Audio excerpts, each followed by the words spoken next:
இல்லை, ஒரே ஒரு டவுட்டு. இல்லை, டிவியில் விளம்பரம் போடுற மாதிரி உண்மையிட்டே அப்போ ஒருவேளை எங்களுக்கு 60,000 சம்பளம் அப்படிலாம் இருந்துச்சுனாக்கி உயிரோடு விடுவீங்களா எங்களை? எங்களுக்கு எனக்கு புரிய மாட்டேங்குது.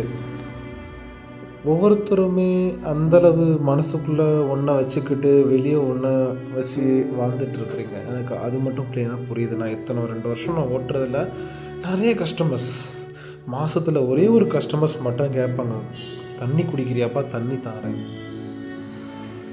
வேறு யாருமே இது கிடையாது. என்னுடைய நிழல் கூட அவங்கள்ட்ட பற்றக்கூடாதுன்னு இருக்கிறாங்க. என் ஃபிங்கர் பிரிண்ட், என்னுடைய ஃபிங்கருடைய இது கூட பற்றக்கூடாதுன்னு இருக்கிறாங்க. சிலவங்க கீழவே நாங்கள் எடுத்துக்கணும்னு சொல்கிறாங்க. ஸோ இந்த மாதிரி நிறைய விஷயங்கள் மக்கள் இந்த உலகத்தில் இருக்காங்கன்னு எனக்கு இப்போ தான் புரியுது. நான் வெளியே போன பிறகு தான் எனக்கே புரியுது.